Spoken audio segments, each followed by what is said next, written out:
for a couple of reasons. One is counterparty risk. Every time you hold a wrapped asset, you're essentially relying on that counterparty to back up the value of that wrapped asset with, whatever system they're using. And that is where the vast majority of hacked money in this space has gone to. And yeah, these wrapped assets are basically what generate the honeypot of these bridges, because there's a lot of the native assets sitting inside the bridge. So if you're exposed to that wrapped asset for a long time, you are putting yourself at risk for losing everything, essentially. Why is native so important? Wrapped assets are very bad and you shouldn't use them, which is why we have built a completely native product for all of these different assets.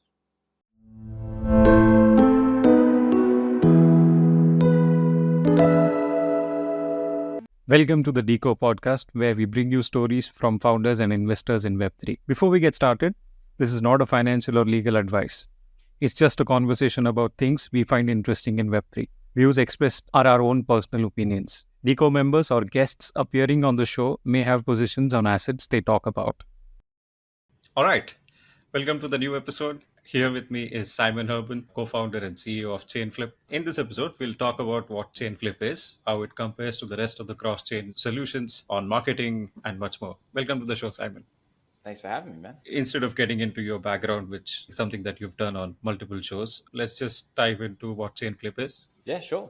Chainflip is a cross-ChainDEX. We support native Bitcoin, native Ethereum, native Solana. It's essentially Uniswap for those major assets, and we offer a number of other features as well to make that more composable with existing DEX and aggregator solutions as well. So yeah, but Bitcoin is by far our largest market. It's the one that we've been the best at serving so far.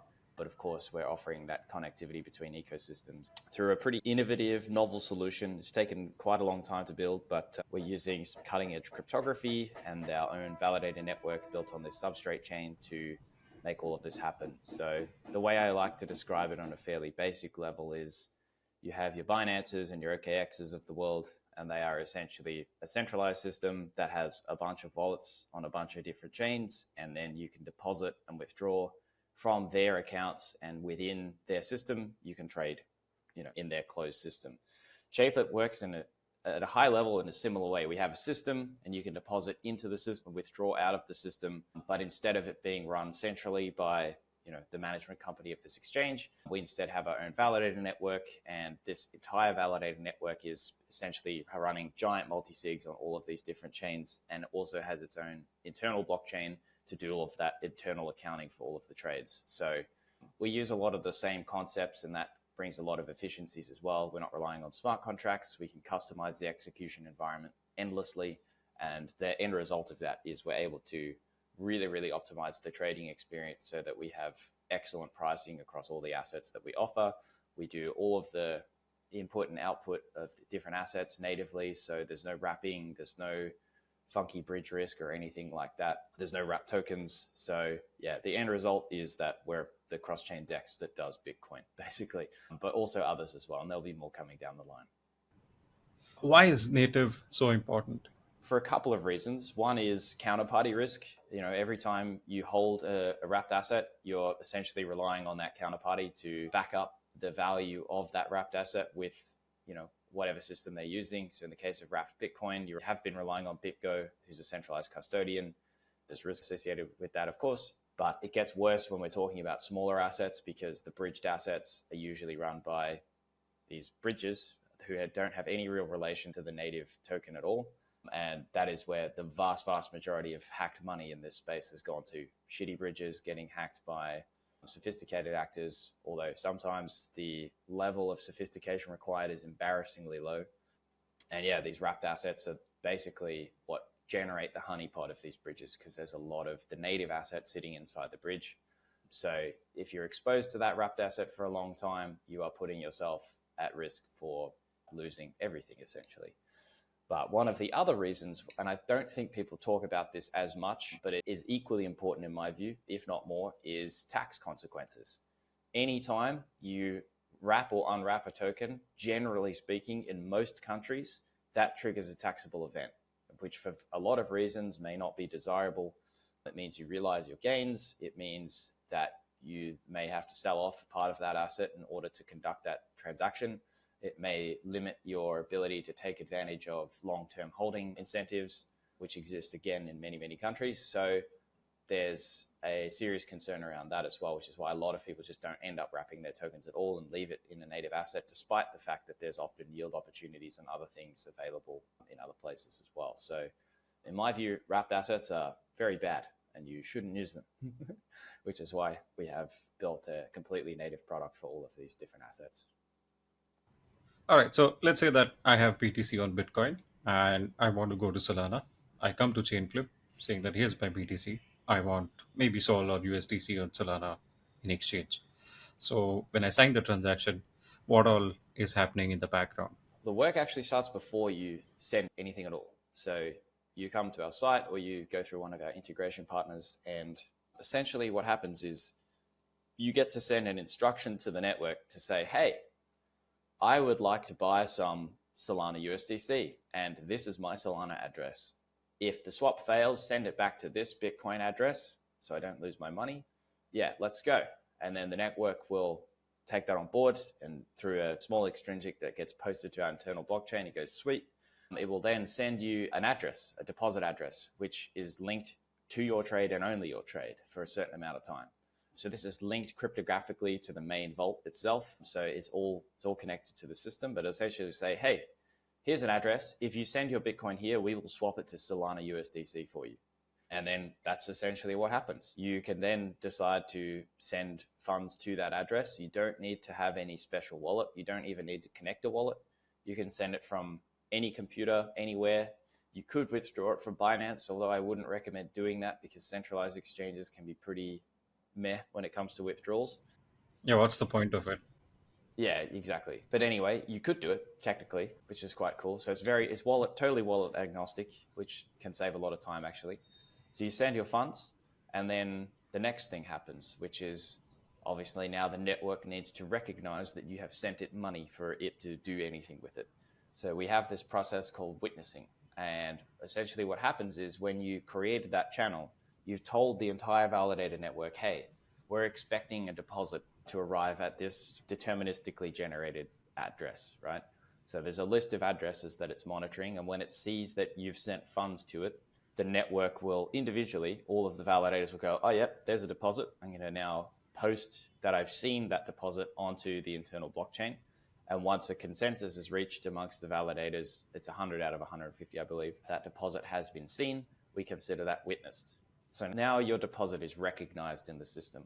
Then what happens is your swap will be processed. So because you set up this deposit channel, we know that the swap destination is going to be Solana USDC. So we need to get you there. So what we'll now do is we'll either break up your deposit into smaller chunks to make the pricing more efficient, or we'll just send it all in one go, depending on how it is. Essentially, you can get this all done with like 20 to 30 bips of slippage in most cases, which is pretty ridiculous if you ask me. That's including network fees and gas and everything else. Then, so it'll process the swaps internally. So now the system will have gathered a certain amount of USDC for you. And what will happen then is it will say to the validator network, okay, it's time to send our customer his USDC. So it will then broadcast a transaction on the Solana network, which sends you the USDC to the address that you set at the beginning of the process. It does that through a complex broadcast system. It's gas aware.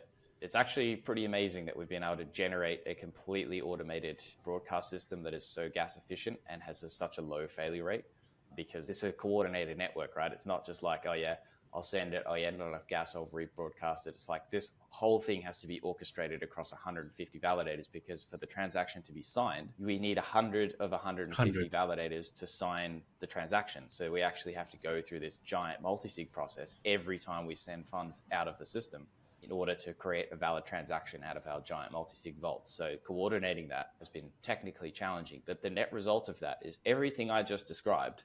Let's say you broadcast a Bitcoin transaction and it gets included in a block straight away and you've used Boost.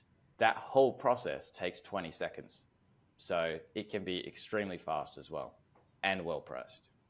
Okay, what is Boost? You know how when you go to a centralized exchange and you send it money and then it says that it needs a certain number of block confirmations before it's willing to accept the deposit? Right. Same thing applies here for the same reasons. But what we've done is we've created a system called Boost where other people can put up collateral, only for Bitcoin for now, but they can put up collateral and you can essentially specify that you're willing to boost your deposit. And then the system will sort of temporarily loan Bitcoin off those people that have put it in the Boost pools to credit your swap before your deposit has actually arrived.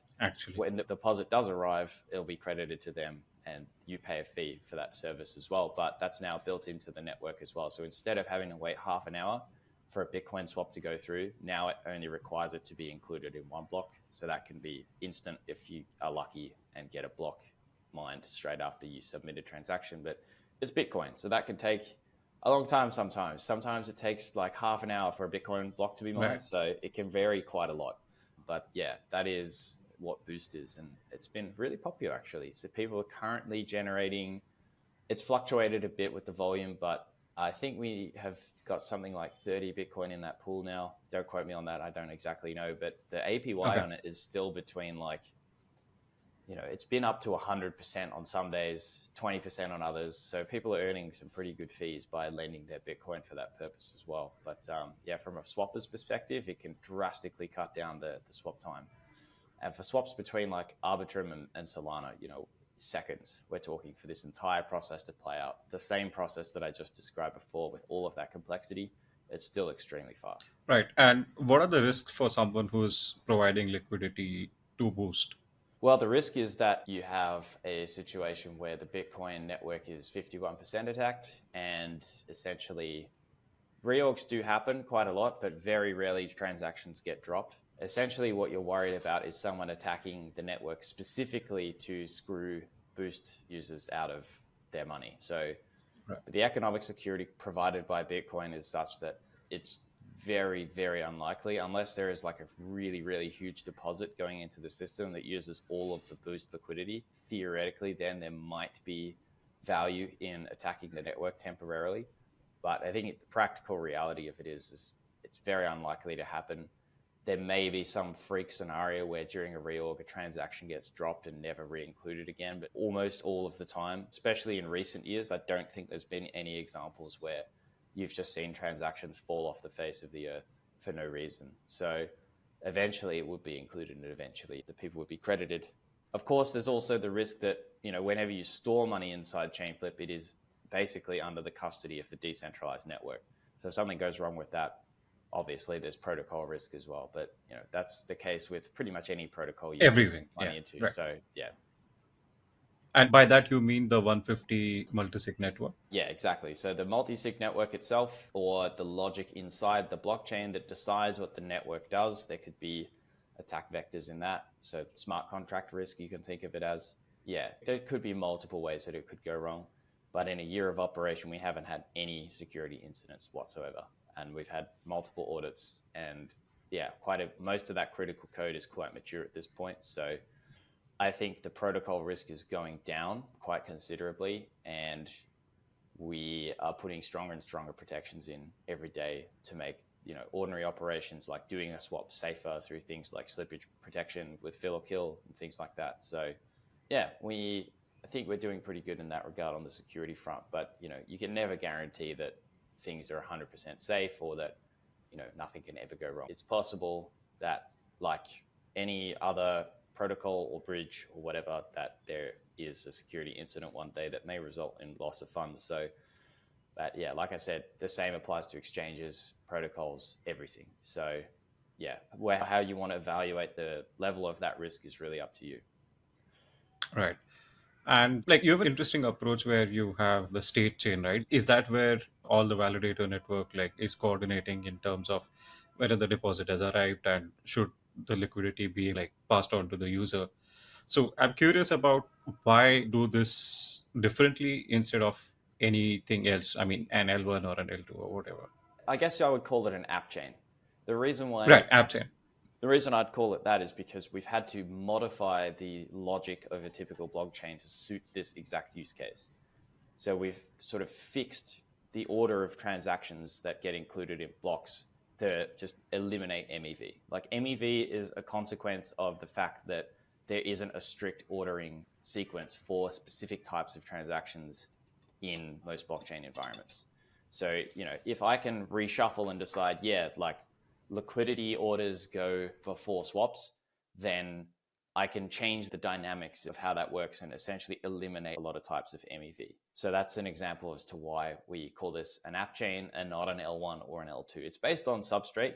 There's quite a few substrate chains out there, and you can add stuff to it. You can add smart contracts and all this kind of stuff, but it doesn't actually serve this use case. And so we've just cut out everything we don't need and focused exclusively on making this as efficient as possible for this use case. So you couldn't build something like this on Ethereum or Bitcoin or anything else.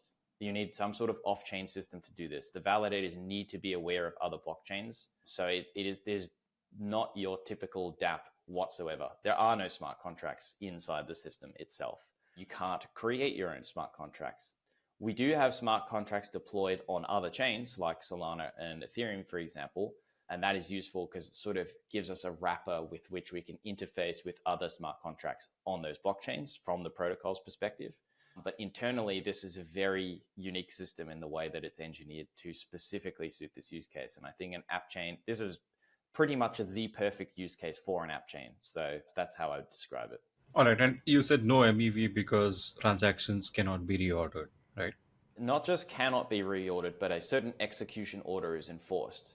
So we are actually able to group together different swaps so that they get the equal execution price. So it's not like someone does a swap here, someone does a swap here, someone does a swap here.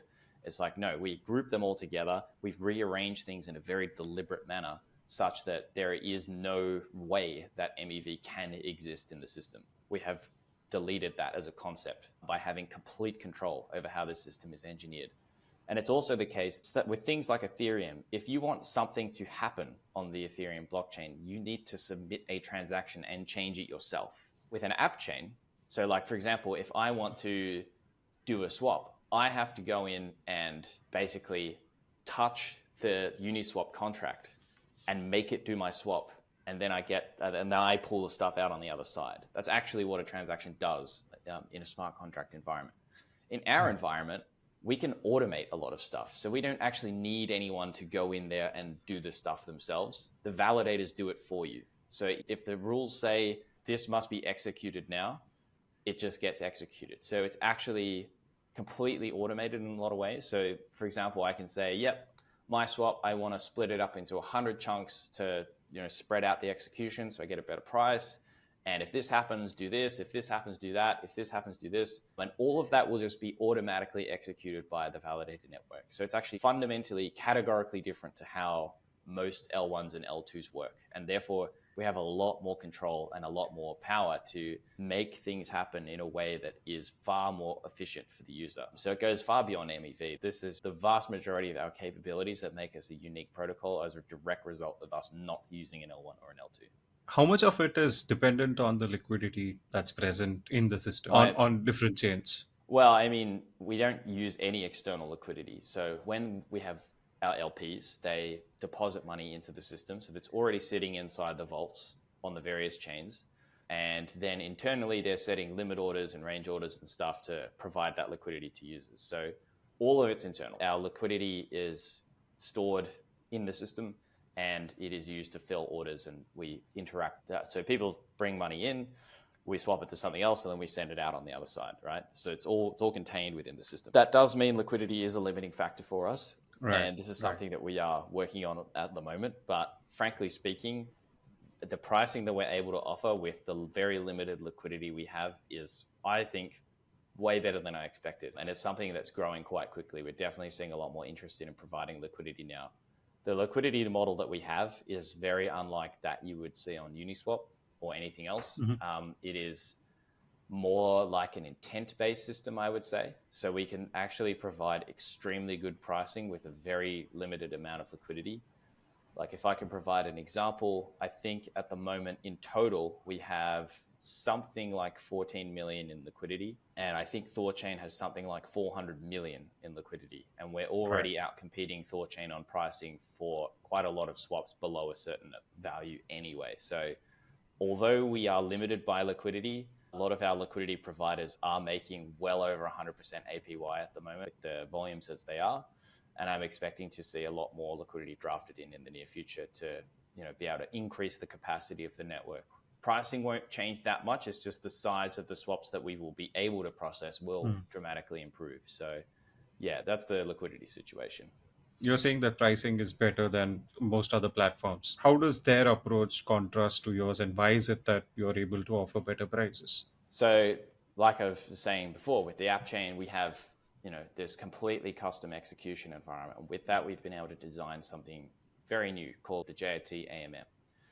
What is that? It's essentially a combination of Uniswap plus an intent-based limit order system. So, if you're familiar with a cross bridge or a CalSwap or something like that, you get that level of pricing efficiency. So you actually have liquidity providers competing to fill your swap at the best possible price. So you sort of flip MEV on its head and you say to the liquidity providers, look, you can get the liquidity fee, you can win the swap, but you have to provide the best price. And so you have this auction every time there's a swap, and there's now, swaps every 12 seconds. So this is happening constantly. It's all fully automated, but the liquidity providers are essentially bidding to provide you the best possible price. And the way they're filling that is that they're looking at external markets.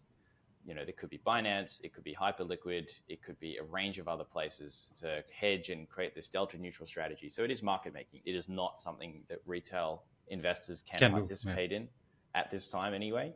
It is more sophisticated, but the end result of that is you effectively can fill swaps for zero slippage compared to the index rate.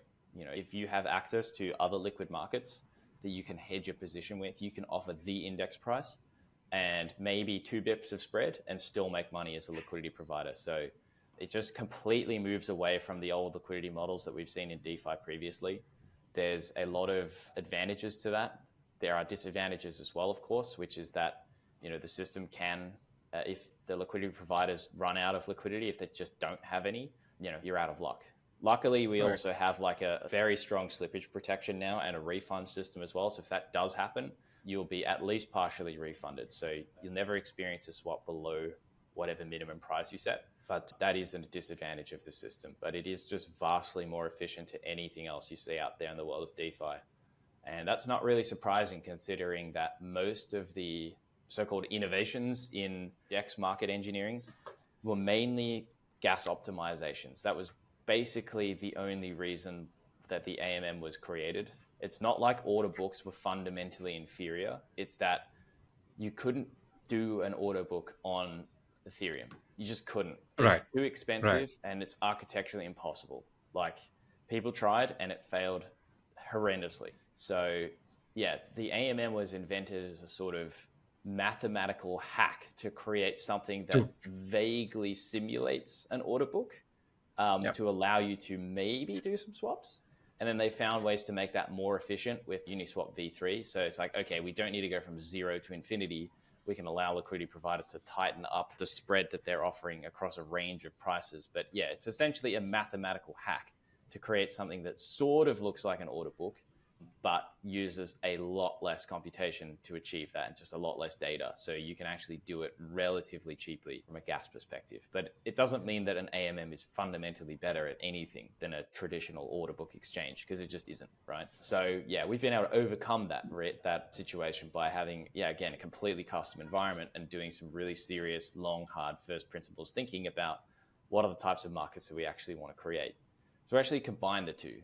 One of the other advantages of AMM design is that it allows people who don't have access to market making software or don't have the time or want to do the maintenance to set up basically an automated strategy, mostly for stablecoins. So it's really, really good for stablecoins, right? Because if you want your minimum price to be 1 and you want your maximum price to be 1, it's very trivial to create a range order that just sits between those two.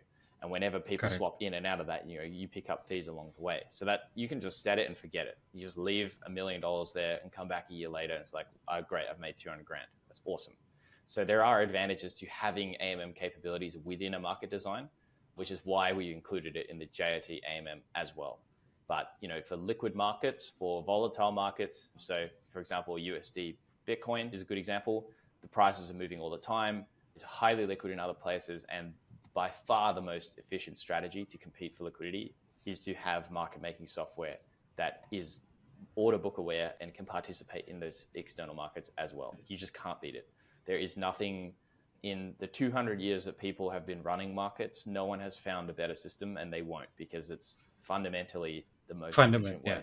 As long as you can, have the throughput and everything like that, it just is the most efficient design, and that's why it's an integral part of the way Chainflip's liquidity model works. Yeah, on gas optimization, right? Why AMMs are more gas optimized. I'm just going to try to dumb down what you said. So if I remember correctly, back in Ether Delta days, every change to order book was an on-chain transaction, right? So for making every change, you had to tell Ethereum, okay, this is the change that I'm making, and you have to sign transaction, pay gas for it. Whereas liquidity provision in AMMs is passive. Like you can deposit your liquidity into a pool and forget it. People will come and trade, and pricing will happen as per whatever is defined by the curve. So typically, price changes because the order book changes. So we just made how the price is changing based on trading, right? I mean, instead of saying that on the basis of people placing orders, making the market and taking liquidity out of it, we would just do it on a curve. And that's what Simon means by gas optimization. So yeah, I mean, this was super critical. And so I think on better pricing, I think this is the most critical part of Chainflip. And can you drive this point home with an example as to, because I just feel that examples drive the point easier. It's just easier to understand. Just with an example as to how it's offering better pricing. Well, let's say I want to swap USDC to Bitcoin, right? I don't even have to look at the existing landscape of DEXs to find examples where, this is actually massively helpful from any trader's perspective, right? If I, just do a swap on Coinbase, I can get charged, well over 60 bips for that swap. That's a lot of fees. So even if I get the mid price, I'm giving away 0.6% of my money just to do a swap, which for such a liquid market is insane. So yeah, for things like that, pricing is massive, because if we can offer a product that is not only faster and more convenient than a centralized exchange, you don't have to create an account, you don't have to do KYC, you don't have to make this deposit and go through this whole verification process and whatever just to do one swap and then withdraw it and go through that process as well. None of that is required to use Chainflip. If we can do that way better, which we do, and provide it at a rate that is at least competitive with most centralized exchange offerings, which we also do, then there's really no reason for someone who's just doing one or two trades here and there to move, some Bitcoin into USDC or whatever. There's really no reason for them not to use Chainflip. It will save them time and it will save them money. And I think that's like a very simple point that I think anyone can understand from a competitive landscape perspective, right? But it goes beyond that as well, because then we can, start to tie in things like other DEXs as well and long tail assets, and eventually build out an experience that mirrors that of the centralized exchange. So, a lot of the advantages you get from using these advanced systems like Binance and so on, a lot of those advantages are now matched, at least by the DEX world, and avoid a lot of the pitfalls as well. So, really what we're trying to do with Chainflip is get to a place where we're offering maybe not the complete solution, but we're offering most of the core stuff that is needed to have a completely centralized exchange-free life, if that's what you want. Of course, moving in and out of actual fiat currency, that's not going to be included in that vision because you can't. But, we do want to offer something that offers a similar level of functionality, pricing, speed, convenience that you currently see in the centralized exchange world. Fair. Like you've been building Chainflip for a couple of years, I guess. Yeah, 4 years now. 4 years. All right. That's a lot. So what's been the, I would say, most technically challenging aspect of building it? Like something that you thought, okay, this might not be as difficult, but turned out to be way more difficult than you anticipated. There were lots of challenges early on.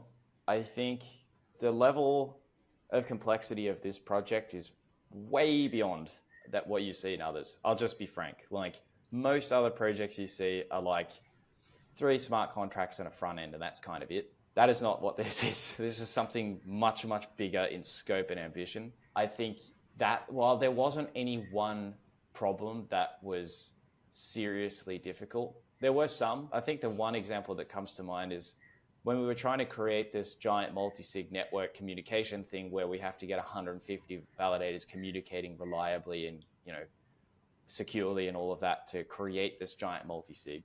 There's no private keys involved here. Like Chainflip doesn't have a private key. There's just some cryptographic wizardry that happens that produces this multi-sig that magically 2/3 of the network can sign for, which is crazy. I don't personally understand how the maths work. It was actually written in a paper called Frost. So very cutting edge cryptography as well, by the way. It didn't exist in early 2020. So, this has only become possible very recently. But surprisingly, the thing that was difficult about that wasn't the cryptography itself. It was actually just getting the nodes to talk to each other properly.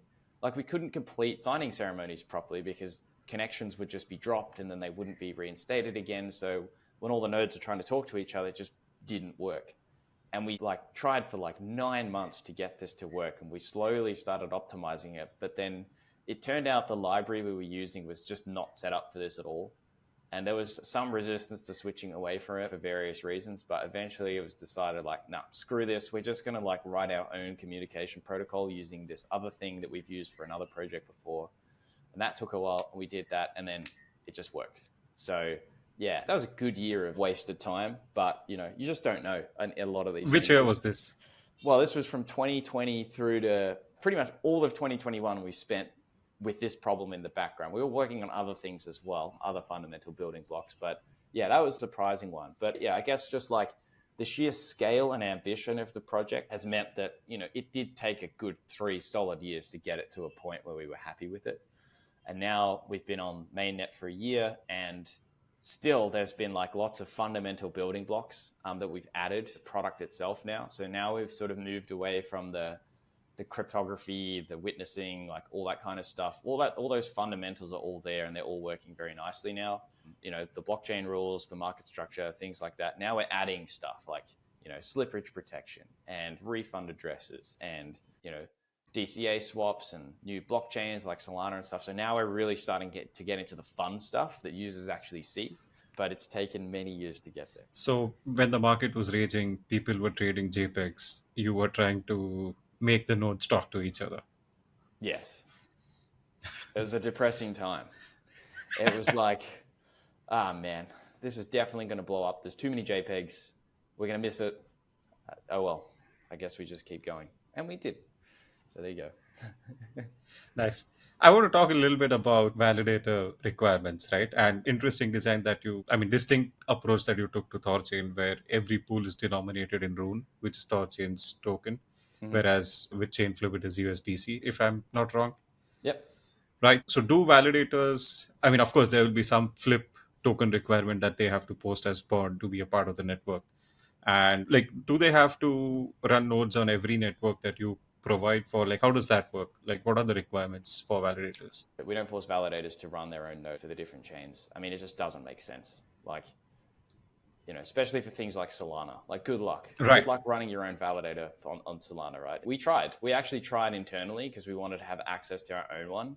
And even we decided, fuck this, it is not worth it.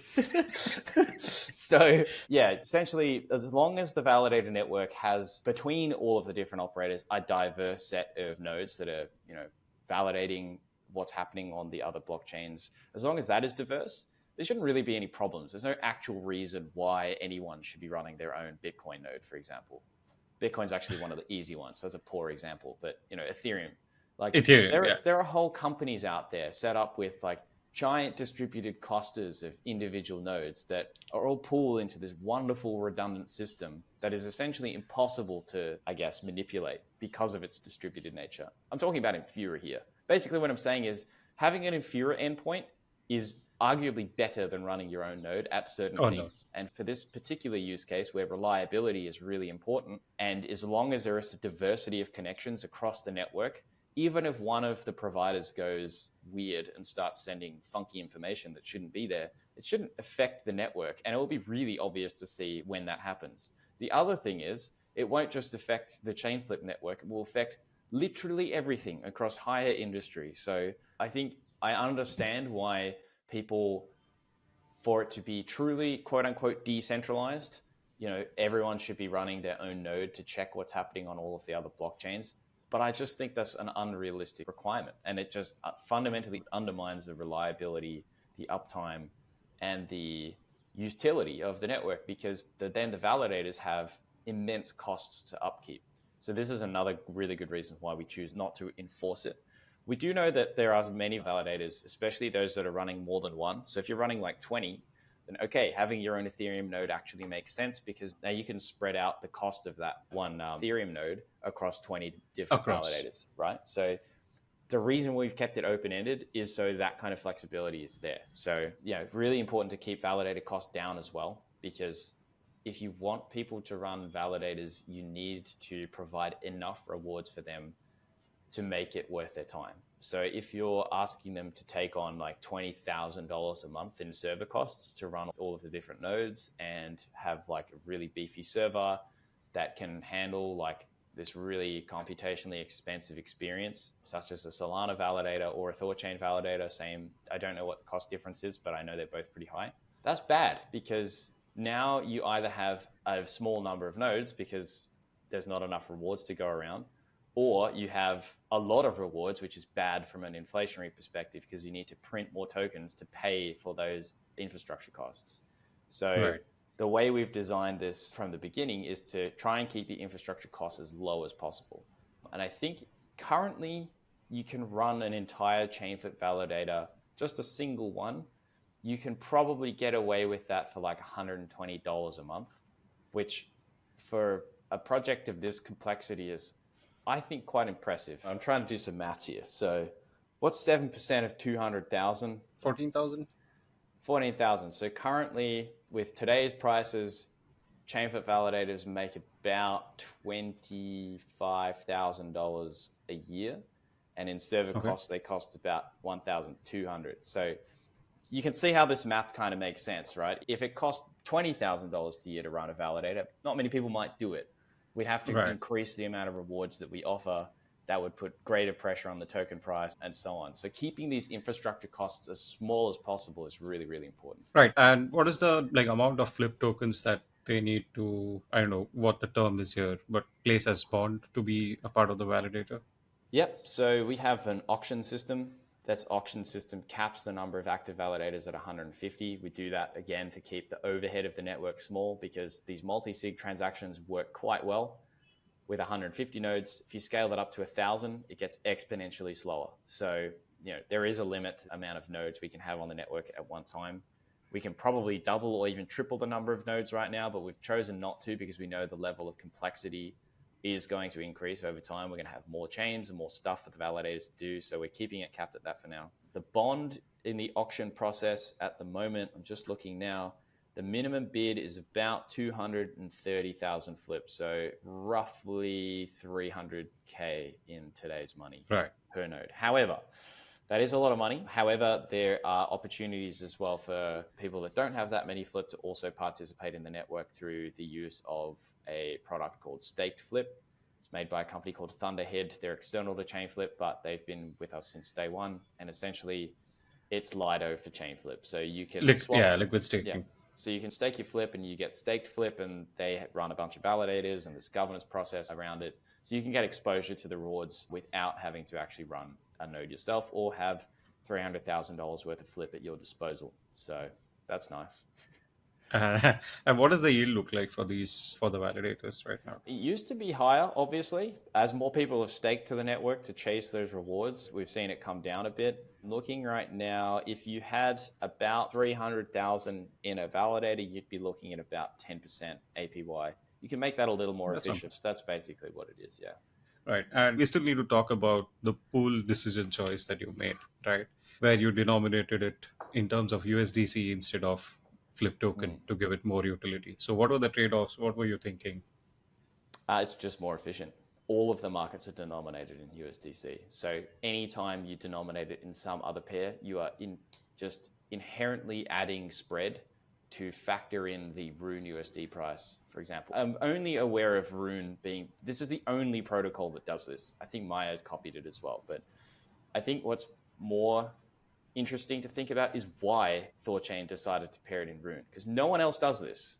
People always ask me this question. It's like, well, why didn't you pair it with Flip? It's like, no, why did Rune pair it with Rune? I mean, it's the only one that does it. And it doesn't really make sense from a market efficiency standpoint because you're inherently adding in spread with the Rune price with any asset that you're doing, because everything is denominated in USDC in the real world.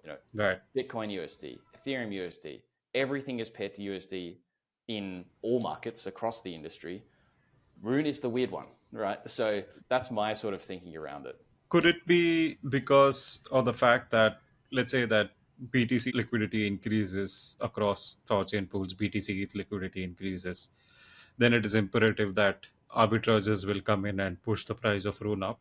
Yeah, so obviously it's good for the Rune token that it is Token, used yeah. as liquidity, right? I think Right. that's what has attracted a lot of people to it in general, is that it is so liquid because of its use in this particular scenario. But that only works insofar as there is enough liquidity fees to pay for that. Correct. There won't be if there are more efficient markets out there, is my general contention. Of course, I mean, you are passing on that to your users essentially, Yeah, right? essentially, and users have to pay for it with bad pricing. Correct. Yeah. So that is, and while Thorchain has been the only kid in town so far, I think that is really attractive. Like, there's no question about that. But that model only works insofar as there are liquidity providers willing to take on that risk, that there are swappers willing to pay the extra price, and that there are arbitrageurs willing to close the gap in a lot of these cases. But it just is fundamentally not more efficient or better for users actually doing swaps than a lot of other liquidity models. So while it's been really good for Thorchain and really good for bootstrapping the network, I just can't see it surviving too much longer in its current form. Makes sense. I'm curious about you guys' marketing. So as I mentioned, like before we started this, you guys have extensive documentation. It's like really one of the best ones out there of all the protocols or projects that I've checked. So is writing in your DNA? Do you think this as a part of your marketing strategy? How do you view education / documentation? Well, I think for us, like writing, I don't remember who came up with this famous quote, but writing is functionally equivalent to thinking. Is someone, I don't know, someone famous said that at some point or something similar to it. But the general idea is like, if you can't write down stuff and explain and articulate yourself clearly, how do you know that you've actually designed a good system? Are you just making stuff up and hoping it sticks? Are you just sort of, spaghetti coding your way to success? Is another way to think about it. So like the reason why we have so much written down, and not just the documentation, but also like our manifestos and like our plans for the next 6 months and our community updates and all that kind of thing, is because for me, I wrote most of that stuff, by the way, and I don't code.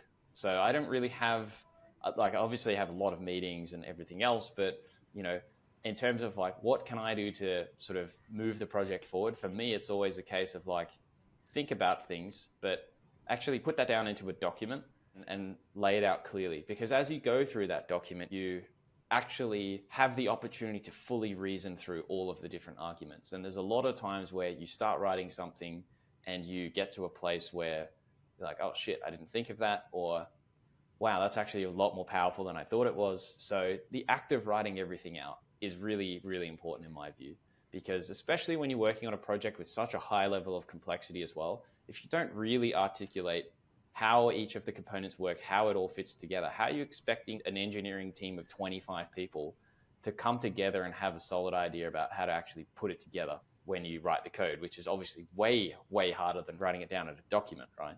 But if you start from a place where you haven't clearly articulated how the thing works, you are instead relying on 25 people's individual ideas about how it should work, rather than an agreed, laid out, fully articulated thing that actually describes in a sufficient level of detail what's going on, so that we can all have a shared level of abstraction that we can reason from. So I think it's not a marketing strategy per se, but I think it is really refreshing to see as well that instead of just sort of keeping that as internal docs and throwing it in the bin, we go to a lot of effort to publish a lot of the stuff that we write about our internal designs, and we constantly update things, and we extend the same courtesy to the marketing side of things as well by saying like, this is our plan, here's how we're going to do it, this is what we want to achieve, and here's the reasons why we think this works and this doesn't, and so on. So yeah, I think writing for me has always been very important in thinking and reasoning about businesses in general, but this very complex crypto project especially. So I guess, yeah, that's why it's as good as it is. I'm glad you said that because we put a lot of effort into it. Does that come from your background that writing is important for thinking? No, I think that's just a general statement that you can say about No, what no. I think. I mean, no. It's general statement. That's fine, but not a lot of people act on it, right? So Yeah, that's why I'm asking. I don't have a professional writing background or anything like that. I actually don't really have much of a background, to be honest with you. My first crypto project, I founded it when I was 21 years old. So, yeah. What was that? So that was called Loki. It's now called Session. We built a secure messaging app that's now got 1 million monthly active users. It's kind of like Signal, but it doesn't have any phone numbers. And we use this decentralized blockchain storage network to make it all happen. It's funny, the communication system that we ended up using for Chainflip is the same one that we used to build the decentralized message storage network that sort of like has this clustered system where you can retrieve your messages from multiple different places and everything else. We ended up just copying and using that same communication protocol to make the multi-sig thing work in Chainflip. So yeah, it was the same engineer that built both actually. But yeah, that's what I started doing when I was 21. And before that, I was making like computer game mods and things like that. But writing's always been very important to me as well. It is the only way to like crystallize your thoughts. I think Albert Einstein also said if you can't explain something simply, you just don't understand it. You just yeah. I would extend that to being able to write it down. Like when you explain something to someone in real time, it's like, okay, you've really got to understand it there because it's got to come straight off your head. But if you can't even write it down, then you're in serious trouble, you know. Yeah, that's for sure. You talked about stating your goals publicly, and I see this 100 million daily volume manifesto that you guys put out, I think in June of this year. Mm-hmm. Yeah, so it's bold, right? Not a lot of crypto projects or even like companies in traditional Web2 space do that. I mean, you have quarterly calls and company give guidances and so on, but that is because they are mandated by law, right? Mm-hmm. Because that's the SEC or whatever mandate that they need to have some sort of a forward guidance and whatnot. Like typically because analysts ask them questions and that's when they have to be ready with forward guidances. But yeah, so what prompted this, like posting this manifesto out, and like how are you planning to get there? Because I think you're about 4x, 4 to 5x away from the goal at the moment. Mm-hmm. Yeah, so I guess like what prompted it is that, you know, we'd been live for, I don't know, 6 months and, you know, volumes were slowly picking up, but they weren't really getting there. And I guess we'd learned a lot in the first 6 months about the way the product actually works in the market and what people actually find valuable and actually find important. And I think like maybe in the community or just there was just this lack of general awareness of the fact that we were actually paying really close attention. I thought it was important to really just go like, okay, here's what we've learned and here's what we're going to do about it, right? I think it takes a lot of guts to admit, well, not for me anyway. I don't know. I'm just a pretty disagreeable person in general. So yeah, it doesn't bother me. But I do think that there, especially in crypto, where many projects are so based on, I guess, an identity, if you will, or, you know, some very core beliefs around particular projects, there's a big risk that if you say like, oh, well, actually this doesn't work, so we're going to do this instead, there's a big risk that you end up alienating a lot of people and making people upset because they have a certain vision about what your product or your protocol is supposed to be and what it's supposed to do. And they've bought into a vision about how it's going to become really successful. And then when you as the project leader come around and say, actually, you know what, this isn't going to work, like you can just lose all support overnight. So I think what I've tried to do from the very beginning with this project is just be really upfront and blunt about learning, essentially. So, you know, we had a pretty different design for how we were going to do things initially, but we've constantly iterated and changed throughout these last 4.5 years to make the product something that is, you know, it's a living design. You know, we don't have this attitude of like, you know, we're going to build this thing and it's going to be used for this exact thing and then spend 2 years trying to make that thing happen, even though the data tells us otherwise, right? I think a lot of projects have fallen into that trap. And a lot of projects just also have nothing else to offer. Like if this thing doesn't work, they really don't have anywhere else to go. So I think our product is much more flexible in this case because, you know, it's a swapping product. It's a DEX. Like you can transform that in a bunch of different ways and optimize it for certain varieties of users, and it's a big market as well. So I think in that sense we have a lot of advantages. But I guess with the manifesto in particular, that's just the latest one in a long string of posts like that. If you go back through the years, you'll see that I've written similar posts before. Mostly they're called community updates, where it's like, oh shit, we've realized this. Like, I think it was probably back in early 2023 that I realized that integration partners were going to be really important, and our own front end was maybe not going to be as important as I had initially imagined. And so we made a big post about that, being like, this is going to be the growth strategy. Of course, it took us another year to launch, but that's something that we've been targeting ever since. Funnily enough, 98% of our volume is coming through our own front end now. So that turns out to not have been as true as I had initially thought. Although we should see that change in the coming weeks with some new integration partners coming online. But yeah, it's, I think really important from my perspective to be very clear about those goals, because the community is sitting there going, they're not seeing many changes happening to the protocol. The volume isn't going up very much, and the token price is not doing very well. So it's like, what the hell's happening? So that's where the manifesto came from. It's like, well, here's what's happening. This is what we've learned. This is exactly what we're going to do about it. And this is where we think we can get to if we do all of these things. And so far, it looks like we're on track to do so. Awesome. Like, how do you treat marketing in crypto, right? Because I don't think the traditional measurement metrics of what marketing is in Web2 world, those kind of metrics are not fully developed yet. So I'm just curious about, like, with integration partners, with users, because there are multiple stakeholders involved. If Chainflip has to, like, let's say, deliver on its end game, right? I mean, there are users, there are liquidity providers, there are validators, and so on. So how do you see this in context of marketing? I think it's a really good question. I actually disagree. I think there is a huge wasted potential in this industry that we all just kind of say, well, traditional marketing doesn't work and doesn't matter and isn't relevant to our situation. It's like, no, absolutely it is. And I think people have been sleeping on this for ages. If you have a project where you don't actually have customers and you're not actually providing anything of utility, okay, that statement is true. But if you're running a exchange, which Chainflip is, and there is a multi-trillion-dollar market for swapping crypto assets out there done by users everywhere, then yeah, hell yeah, you have a marketable product, and you have something with utility and a return on investment as well. If you get people to swap using the thing, that actually brings in money. You can then use that to power other funnels as well. So this is actually an area that we are heavily focusing on right now. It's like, we're happy enough with where the product is at to say that, okay, we can now actually go out there and practice a lot of these traditional marketing exercises, things like search engine optimization, other strategies that I'm actually not going to name because I don't want our competitors to do it. That's how confident I am that they will work. I'm actually just not going to say what we're going to do, and we're not going to talk about it ever, but we are going back to basics essentially for marketing. I think people do get confused though, because what crypto people call marketing most of the time is stakeholder management and business development, right? Like, stakeholder management is like, you have investors, aka the community, and you want to keep them engaged, keep them happy, etc., get them to do stuff for you. That is what stakeholder management is.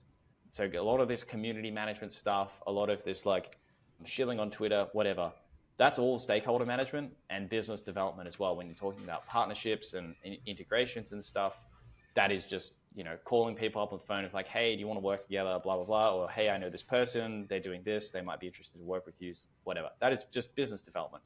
Neither of those things are marketing. And I think a lot of the time what people say when they say marketing, they're not thinking about it in terms of the end product of the thing that they have invested in. They're thinking about it in terms of the token price. You can't market a token, right? That's an investment vehicle, really. But if the project itself doesn't have any fundamental utility that can be marketed to people to solve a problem that they have, then whatever activity you're doing is just not marketing.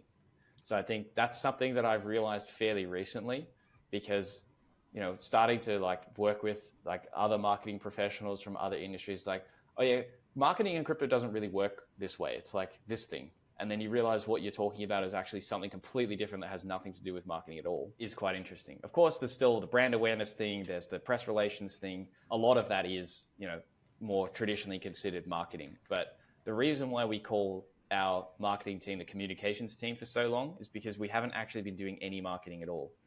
A lot of it's been communicating our vision, talking about what we're going to do, talking about what the protocol is going to be, talking about the token, talking about the validators, all that kind of stuff. We're not actually selling a product that anyone can use yet. This is communicating a vision. So now that we're in a place where the product has found product market fit, where the volumes have gone from 2 million a day to 18 million a day in the space of 2 weeks, we're hitting this curve. It's like, oh shit, people actually want to use this product. So it's like, now is the time to actually go out there and tell everyone, hey, this is a good product. Use it to solve the problem that you have right now. That's what marketing is. Yeah, I mean, in terms of product, right? If I were to go from BTC to Solana and Solana to BTC, likewise, except for centralized exchanges, I don't know what else exists, right? Exactly. Otherwise, I will have to hop to some EVM chain and then go to BTC, right? I mean, I'm not aware of a direct bridge that is available at the moment, right? So exactly. Yeah, the product is there, like that's for sure. Yeah, so you mentioned that the traditional marketing strategies do work in crypto and should work in crypto, but do you think we have built attributions engines like the traditional marketing companies or marketers absolutely. do? Like go search for a product you actually want to use, like Ethereum endpoint provider or swap BTC to USD. Just type that in Google and see what comes up, and you'll see all of a sudden everything looks like Web 2 again. Like all of these pipelines are there. You can go and search for any of these solutions and you will find them. The distinction you will find is they are actual products that people want to pay for. The stuff that don't have products that people don't want to pay for, obviously you're not going to find it on Google because it doesn't solve a problem. So I think that's the distinction there. And then on the back end, are you talking about like the tracking and the tools and the analytics and that kind of stuff? Absolutely. Right. You can use all the same ones. There's also crypto specific ones as well, which are getting a lot better. I think what people are trying to do though, is they're trying to like see which whales are buying which coin and then sort of targeting them and marketing it. Again, that's stakeholder management. That's not marketing. You can't it's just not the same thing. You're not solving a problem for them by saying like, hey, buy my token. That doesn't solve problems for people. That is asking them to commit capital to a future idea. So that is categorically different. And you won't find, there just won't be tools for that because humans are weird and you can't create funnels. You can't create investment funnels for people, right? It's a reflexive system. People will invest up to a point that they think it is valuable. Once the token price reaches a certain point, there'll be an equilibrium of people that say that's overvalued. Like, you just can't scale investment that way without fundamentals backing it up at the end of the day, or some global wider perception that the thing is worth more. It will be worth more in the future than it is now. That's just not how markets work. So you can do some stakeholder management to increase the base level of that perception, but you can't, you're not going to be able to track people in any meaningful way because that's just not how humans work and that's not how investment decisions work. And if people had figured this out, I mean, I don't know. You just can't. It's just not possible. Okay. Does it frustrate you that coins like GOAT have 400 million market cap? Oh, yeah. Put another way. Like, you've been building for 4 years and this thing comes along and in a few days, the market cap is 400 million. How do you keep going? That's a great question, man. I mean, honestly, when we've been going through tough times and especially in 2021, when just absolute dog shit is creating, billionaires overnight, and we're sitting here actually doing something pretty cool, and we're not getting real recognition for it. It's yeah, it's really tough. I'll be honest. I've at multiple times throughout the last few years, I have thought, this is it. I can't do this anymore. This is hurting my soul to a point that I don't think I can continue. But at the same time, I've always been really proud of what we've tried to do and been really impressed with the way the team's handled situations like that. And now I think I finally feel vindicated in a sense because, we're actually seeing organic product market fit happen in our case. And that makes me super happy because we haven't done any of the same bullshit that other projects have done. We haven't paid a million KOLs. We haven't sold our soul to Binance yet. We haven't, we haven't done any of that shit. We just fundamentally believe in what we're doing. And I think enough people have come along with us for the ride to give us support we need to pull it off. and it's now actually starting to happen. But I think the bigger thing that's changing for me is that the market itself is actually changing. Like we're seeing in the background in the VC market, like VCs have just run out of money. They're just not investing in anything right now. Companies are going, when I say companies, I mean shit projects with no product market fit. I'll be really blunt. They're all going bust. We have recently hired like 7 new people, and all of the roles like were flooded with candidates because, you know, there's a ton of people that entered the industry on a bunch of like crazy VC money that's just created a bunch of stuff no one needs. And now those companies are going bust. Now there's all this talent around, and we've been able to benefit from that. So I am seeing like and you can see this on Twitter as well, I am seeing a pretty dramatic shift in the way people are talking about projects. It's like fundamentals now suddenly matter where they didn't before. Of course, you're still going to have your ridiculous meme coins and stuff pop up every now and then, and that's just sort of like a casino, and that's fine. But you know, starting to see like these big deals like that one with Bridge and Stripe the other day, $1.1 billion acquisition for a company that has no users and no one really knows anything about. They've just been quietly building out this incredible infrastructure in the background, and they don't have a token. They don't need a token.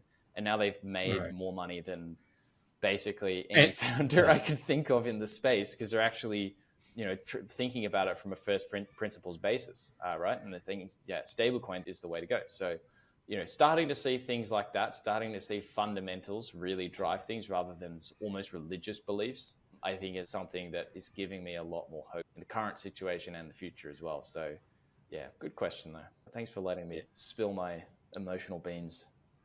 Oh, no problem at all. Is the team based out of Germany? Because this is Shlok wanted to know, like, why have you chosen Germany? Because I like living here in Berlin. That's the main reason. It's also much easier to hire people here than it has been in Australia. The regulation situation for what we're doing so far has been pretty agreeable. But yeah, mainly it's a personal thing. You know, I don't think it would have been possible to build this with any degree of speed or accuracy or collaboration outside of an office. It's just not how I work as a person. COVID was really tough for me. And I think, you know, I've been able to surround myself with people that feel similarly aligned. So we have a really nice dynamic in the office. We do have remote people as well, but actually most of us are in one room in Berlin, which is amazing fun. So yeah, that's why. It's because I want to live here. Like, I'm not even going to lie about it anymore. It's like, could have done this in many other places, you know. Obviously, the States would not be one of them, you know, SEC reasons. But, you know, it could have been London, maybe.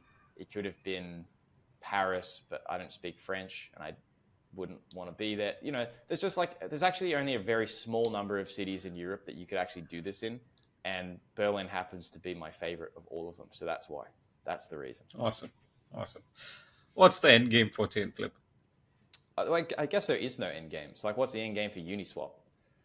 You know, the end game is like, you know, they're the hugest DEX in the world by a giant margin. I mean, that's a pretty sweet end game, right? That would be great for us. I mean, I don't know what the shape of the future DEX market is going to look like, but I think that we would like to be a very significant player in that space, serving the markets that we are the most efficient at serving. But, you know, we just don't know what people are going to want to swap in the future. So if Bitcoin continues to remain a dominant part of the space, then I'm sure that we will become one of the biggest DEXs in the world. If it turns out that, you know, everything just goes to some magic new chain and all of the other ones become irrelevant, then obviously the cross-chain architecture that we have is not really going to be useful for that. So I don't really see an end game per se, but I think like a worthy goal that I think we can pursue quite realistically, let's go with that, is top 5 DEX. We want to be a top 5 DEX across any category. Right. You've actually handed me my next question. What do you think of Bitcoin and the whole ecosystem where teams like Thesis, Trust Machines, etc., they are trying to say that, hey, I mean, look, for far too long, people have kept their BTC in their ledgers and whatnot. It's long overdue that we build something where we let people put those BTC to some use and actually use it as a pristine collateral, if you will. So you're talking about Bitcoin L2s, basically? Yep. I just didn't want to name L2s, but yeah, that's what.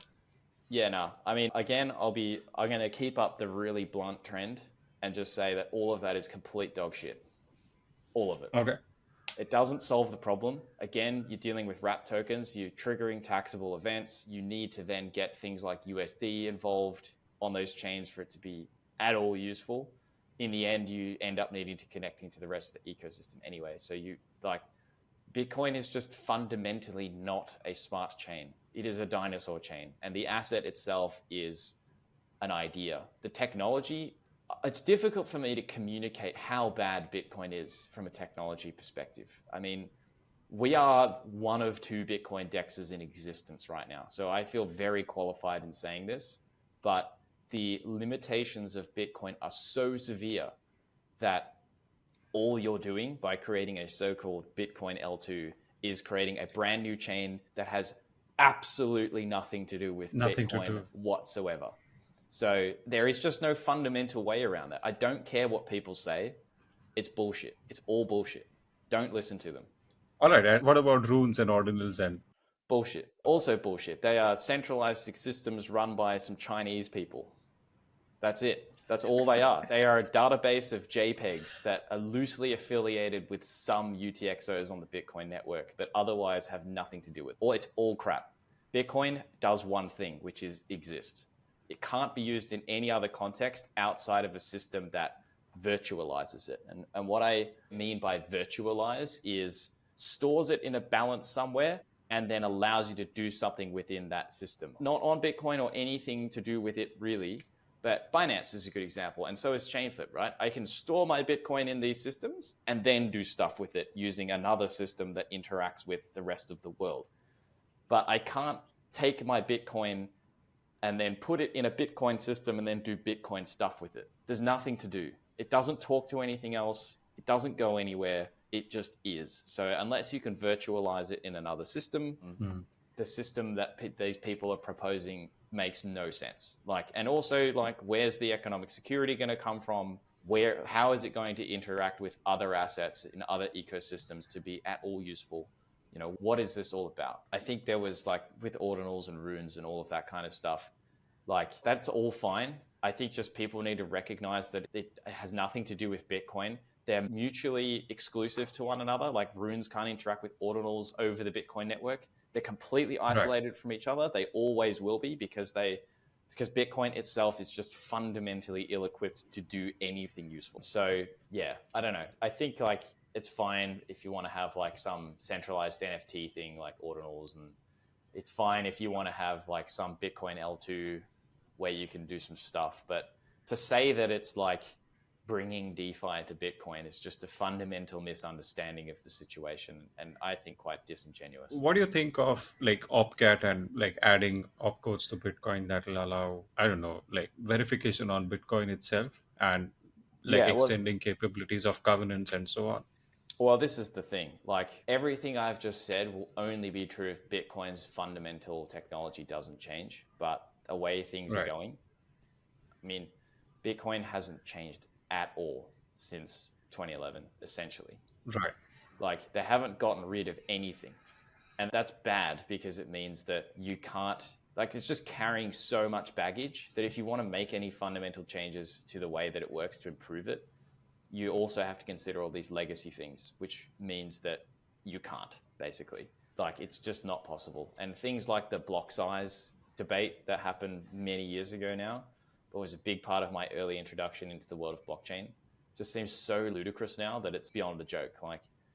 The throughput, the block speed, there's just so many really basic things that make it, even if it all of a sudden magically had a smart contract language and solved all of that, its proof of work system, its block speed, the block capacity, there's just so many things wrong with it that make it totally ill-equipped to do anything useful, that I just don't see it happening, because I think the politics behind it are going to be such that it's we've seen these sort of debates come up before, but there just is never enough consensus to make any fundamental changes to Bitcoin. So yeah, you might be able to get an opcode added here or there, and there have been, Taproot was nice, I suppose, but is it going to fundamentally change the nature of what Bitcoin is? No.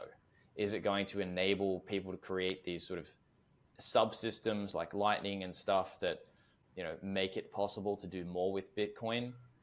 Maybe, but what the hell's the point of Lightning if you can just go to Ethereum or Arbitrum or Solana and achieve the same thing with like zero effort already. It's just too late. And I think recognizing that is important, because Bitcoin is still by far the largest asset in the space, and it's still very, very important to the entire industry. For asset managers, for the mainstream audience out there, Bitcoin is seen in a completely different light to all of these other tokens out there, including something like Ethereum. It genuinely has created a slice of mind share around people's idea of money across the entire world. And I don't think that's going to change. I think just recognizing that it is never going to be the solution to anything other than what it already is, which is something amazing, by the way, I think is intellectually dishonest, to say the least. So the idea that Lightning gives you the same economic guarantees as Bitcoin, whereas if you take that Bitcoin out to any other chain like Ethereum, Solana, those guarantees sort of degrade. Like, you don't buy that argument, or you think that it's not practical? It's just not practical.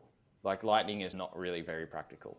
Like, we've seen it developed, we've seen it roll out, we've seen it achieve some limited adoption, but it just does one thing, which is payments. Whereas USDC on Ethereum can do like 500 things and takes the same amount of time and costs just as much. So why wouldn't I use that? Bitcoin is not a payments thing. People don't want to spend their Bitcoins.